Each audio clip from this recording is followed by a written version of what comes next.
essayez de tomber enceinte et vous vous demandez comment identifier précisément votre ovulation. C'est normal, quand on veut un bébé, on veut faire les choses au bon moment. Et contrairement à ce qu'on vous a raconté, l'ovulation n'est pas un événement magique qui tombe toujours le même jour. Dans cette vidéo, je vais vous guider pas à pas et je vais vous montrer les 6 vrais signes envoyés par votre corps et surtout déconstruire 3 gros mythes qui empêchent beaucoup de femmes de comprendre leur cycle. Avant de parler des signaux, on va commencer par les fausses croyances. Donc le mythe numéro 1, on ovule toujours au même moment. Cette idée donne l'impression que le corps fonctionne comme une horloge, mais la réalité est beaucoup plus nuancée. Votre ovulation peut arriver plus tôt ou plus tard, selon les mois, et c'est une réaction naturelle à votre environnement. Un changement de routine, du stress, une période de fatigue, un voyage ou même une émotion forte. Votre corps s'ajuste en permanence et c'est un signe de bonne santé. Observer ces variations,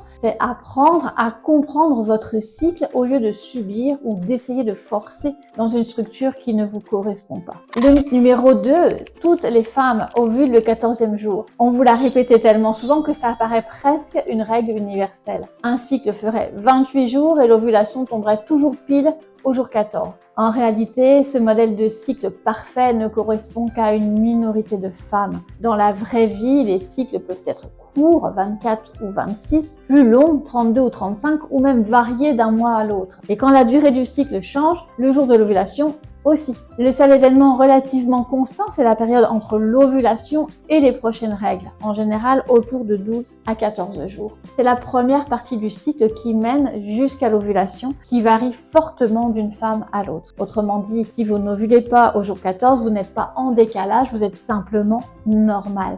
Votre corps suit son propre rythme et c'est exactement ce qu'il doit faire. Le mythe numéro 3, il faut absolument avoir un rapport le jour de l'ovulation.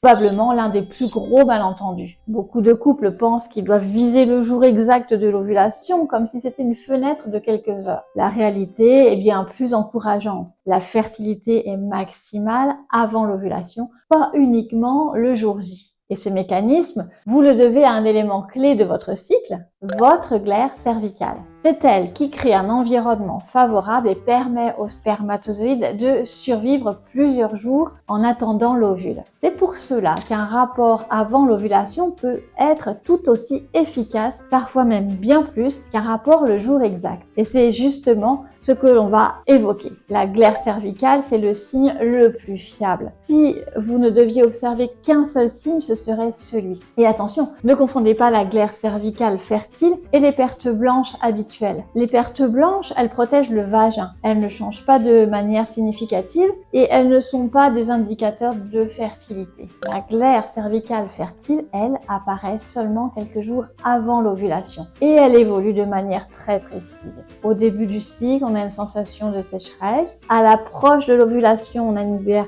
crémeuse, blanche, pâteuse.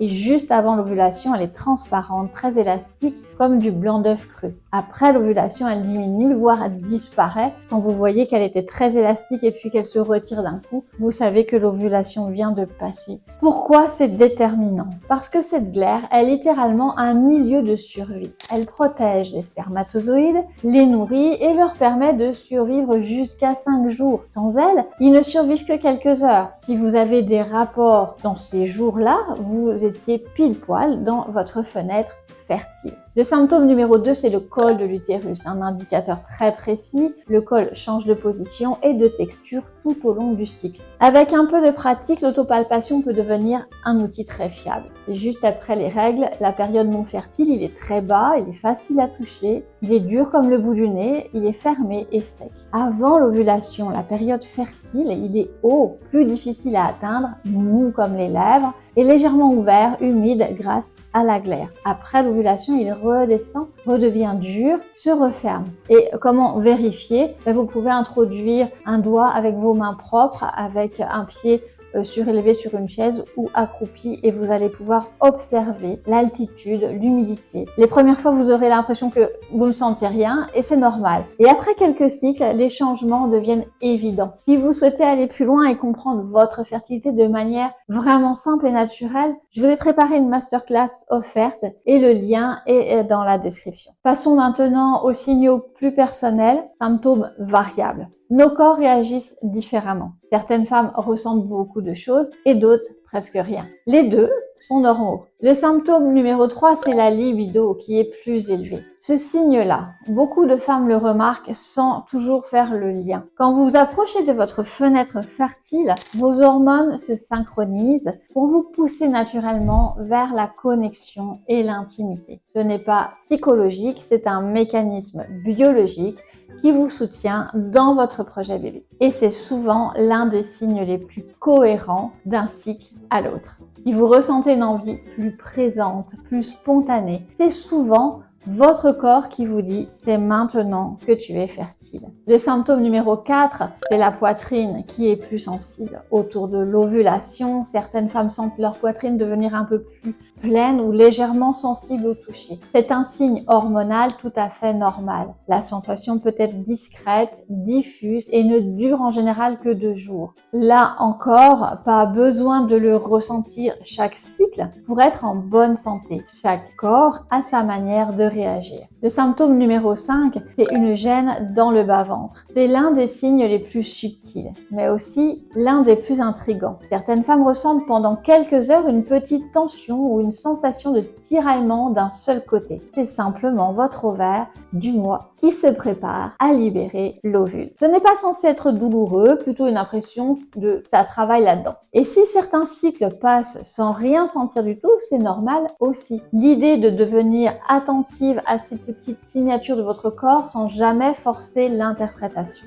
Autre signaux possibles, c'est ce que j'appelle les signes secondaires. Ils ne sont pas présents chez tout le monde, mais lorsqu'ils apparaissent, ils peuvent aider à affiner votre observation. Une sensation de ballonnement, un léger spotting, enfin quelques traces, rien d'abondant, de petites crampes légères, des maux de tête ponctuels, une énergie plus haute et un regain d'envie d'agir, une motivation plus forte, comme si quelque chose se réveillait en vous. Ces signes ne suffisent pas à eux seuls pour confirmer une ovulation, mais ils complètent très bien les 2 marqueurs principaux, la glaire cervicale et la position du col de l'utérus. Votre corps communique, à vous d'apprendre son langage. On récapitule les signes universels. La glaire cervicale, c'est le marqueur le plus fiable. Le col de l'utérus, un indicateur structurel qui ne trompe pas. Les signes variables, chaque femme en ressent certains, d'autres non. Cela ne remet absolument pas en question votre fertilité. Ce qu'il faut retenir, l'ovule